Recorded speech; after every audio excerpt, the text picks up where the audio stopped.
La moufle. Un conte de la tradition russe. C'était l'hiver. Le terrible hiver russe qui habille de glace les rivières, qui accroche du givre aux branches des arbres, qui enveloppe les champs d'un manteau de neige. Et il y avait un brave paysan qui n'avait plus rien pour chauffer son isba. Son bûcher était vide et son grand poêle risquait de s'éteindre.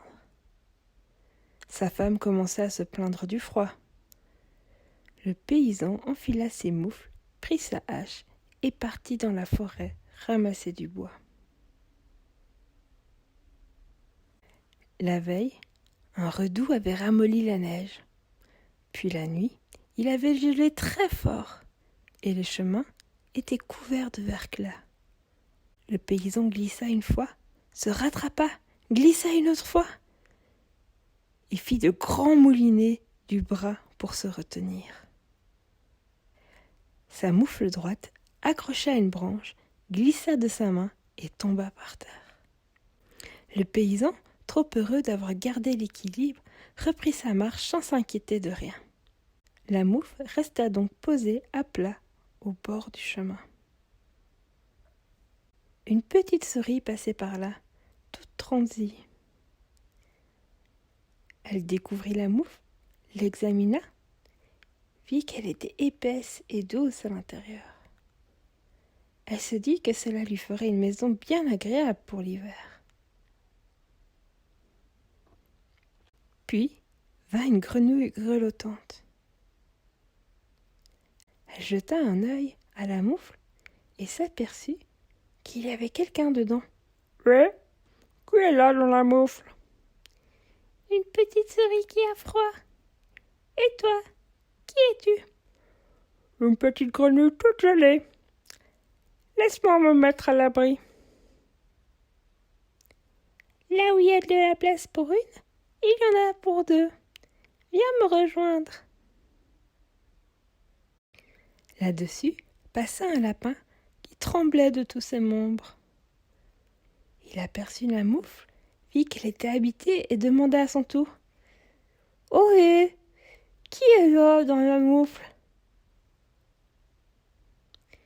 Une petite souris et une petite grenouille qui avait froid. Et toi, qui es-tu ?»« Un pauvre lapin tout gelé. Laisse-moi me mettre à l'abri. » Là où il y en a pour deux, il y en a pour trois. Viens nous rejoindre. Ils étaient un peu à l'étroit, tous les trois serrés dans la moufle, mais ils se tenaient bien chaud. C'est alors survint un renard mort de froid. Lui aussi vit la moufle toute gonflée. « J'aimerais bien savoir s'il y a quelqu'un dans cette moufle, » fit-il de sa voix doucereuse. « Juste une petite souris, une petite grenouille et un pauvre lapin qui avait froid. Et toi, qui es-tu ? » ?»« Un pauvre renard tout gelé. Laissez-moi entrer. »« Renard, renard, à quoi penses-tu ? Jamais tu n'entreras. Nous sommes déjà les trois ici. »« Faites un effort, et moi, je me ferai tout petit, vous verrez. »« Bon, essaye toujours. » Et le renard se glissa dans la moufle. Le tissu commençait à se tendre. Une grande ombre se glissa entre les arbres. C'était un loup. Le froid devenait de plus en plus vif et la bête était toute frigorifiée. Dès que le loup vit la moufle, il se réjouit. Mais la moufle lui paraissait vraiment très grosse. Il interrogea. « Est-ce qu'il y aurait quelqu'un dans cette moufle ? » ?»« Une petite souris, une petite grenouille, un pauvre lapin et un pauvre renard qui mourrait de froid. Et toi, qui es-tu ? » ?»« Un loup gris, tout gelé. Laissez-moi entrer. »« Loup, il n'en est pas question. Tu vas nous faire craquer et nous perdrons notre abri. » »« Je me ferai tout petit. Vous ne me remarquerez même pas. »« Essaye, on verra bien. » Le tissu de la moufle se tendit à se rompre, mais il tint bon. C'est alors que la neige crissa sous des pas diablement lourds. Un ours cheminait dans la forêt. Il vit la moufle boursoufler, comprit qu'elle était habitée et demanda. « Et là, il y a du monde dans cette moufle. » Une petite souris, une grenouille, un lapin, un renard et un loup transi. Et toi, qui es-tu ? Un ours brun tout gelé. Laissez-moi entrer.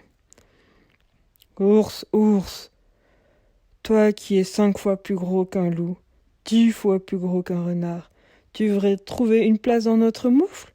Une moufle où il y a déjà une souris, une grenouille, un lapin, un renard et un loup. Les amis, je suis seul dans la forêt. Je n'ai pas de caverne ni de terrier où me cacher, et le gel me ronge les os. Ayez pitié de moi. La souris, la grenouille, le lapin, le renard et le loup se consultèrent. Ils avaient bien envie de faire un peu de place à l'ours, mais ils savaient que la moufle ne résisterait pas. « Tant pis, fit la souris, advienne que pourra. Vas-y, ours, nous allons nous serrer autant que nous pourrons.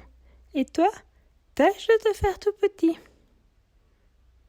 L'ours replia ses pattes, courba le dos, rentrant la tête dans les épaules et s'introduit comme il put dans la moufle. De terribles craquements retentirent. Les fils des coutures se tendirent, mais la moufle résista. Personne n'avait remarqué une toute petite fourmi qui avançait vers la moufle, mine de rien. La fourmi, sans rien demander à personne, se glissa entre le loup et l'ours, et d'un coup, tout craqua. Les fils, les coutures, le tissu. La moufle éclata en plusieurs morceaux, projetant tous les animaux dans la neige glaciale. La souris, la grenouille, le lapin, le renard, le loup et l'ours s'ébrouèrent et partirent chacun de leur côté. Personne n'avait fait seulement attention à la fourmi qui, elle aussi, s'éloigna aussi doucement qu'elle était venue à la recherche d'un nouveau gîte.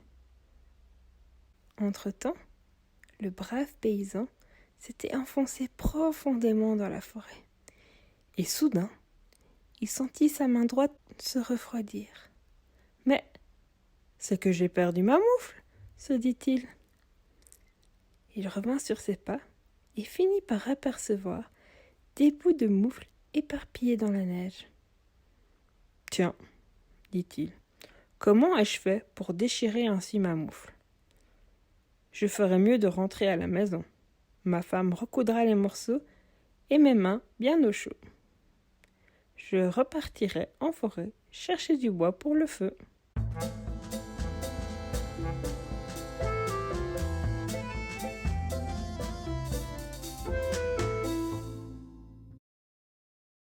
C'est fini.